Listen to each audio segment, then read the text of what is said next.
Friends, Roman, countrymen, lend me your ears. I come to bury Caesar, not to praise him. The evil that men do lives after them. The good is soft instead with their good. So let it be with Caesar. The noble Brutus had told you Caesar was ambitious. If it were so, it was a Julius fault.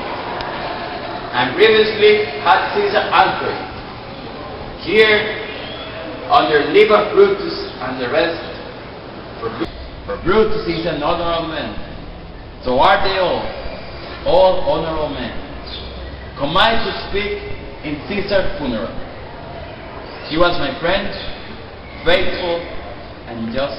Says he was ambitious, and Brutus is an honorable man. He had brought many captains home to Rome, whose ransom did the generals conquer fill. They did since Caesar seemed ambitious. When the poor have cried, Caesar hath wept. Ambition should be made of sterner stuff. Brutus says he was ambitious, and Brutus is an honorable man.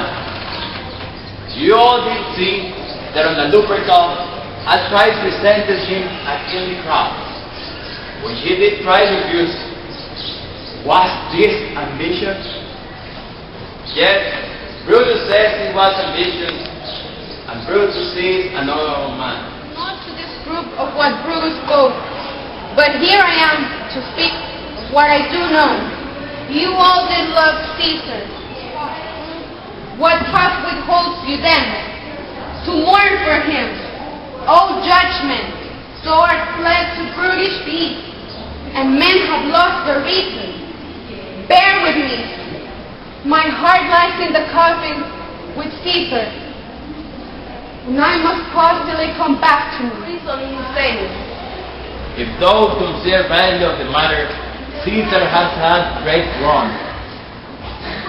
As he matters, I fear there will worse come in his place.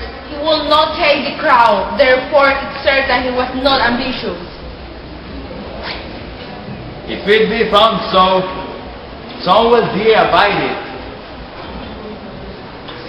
There's no another man in Rome than Antony. He begins to speak again.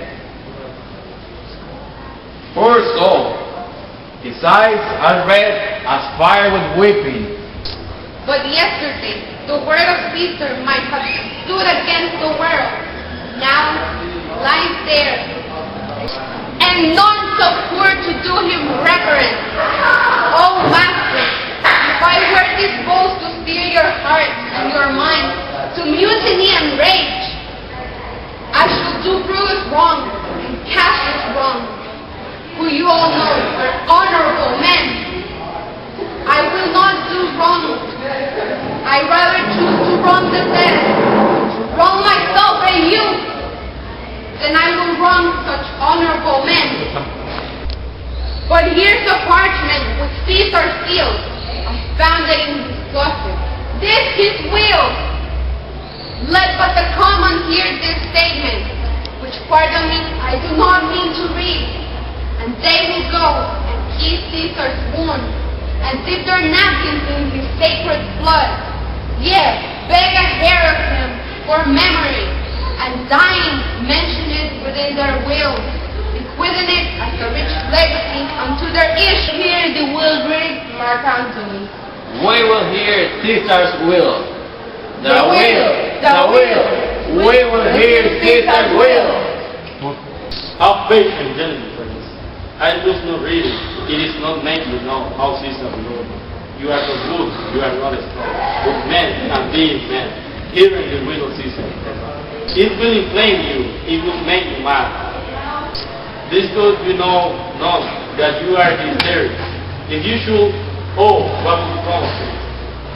Read the will! We'll hear it, Antony! You shall read of the will! Caesar's will! Will you be patient? Will you stay a while? I have overshot myself to tell you of it. I fear I wrong the honorable men whose dire have stayed Caesar. Traitors, honorable men, traitors, murderers. If you have spirits prepared to check them now, you will compel me then to read the will. Then make a ring around the court of Caesar. And let me show you he made the will. Shall I descend? And would you give me leave? Yeah, descend.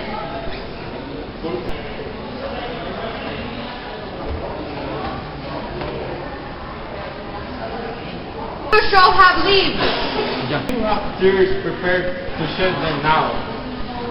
You all do know this mantle. I remember the first night ever Caesar put it on. It was on a summer evening. He was in his tent that day. He overcame the nearby. Look, in this place ran Cassius' dagger through. What a ram the envious caster made.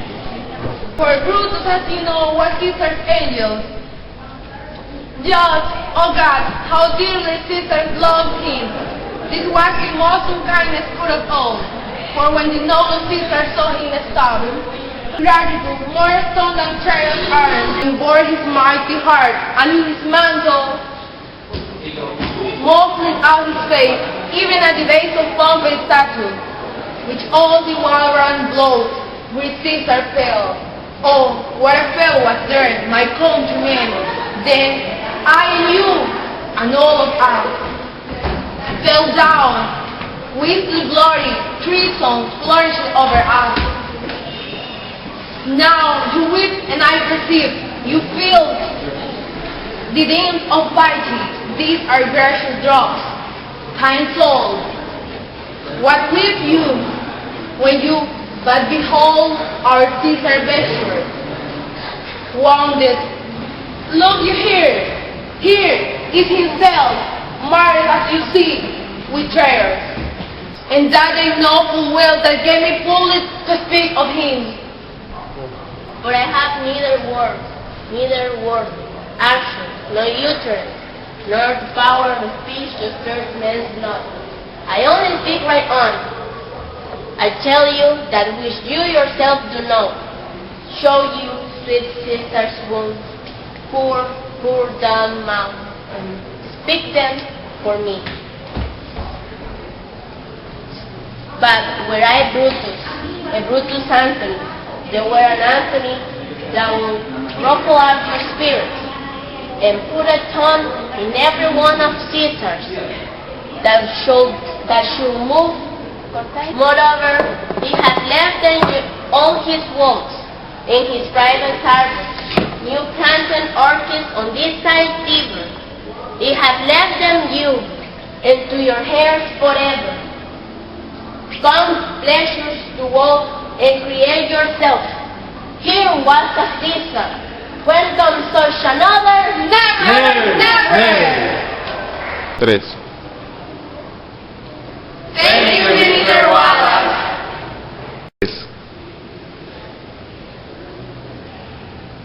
Thank you. Brutus, total, ahí la chichada. They know full well that to disprove of what Caesar spoke. Dale. No. Speak not to disprove of what Caesar spoke. Mentira.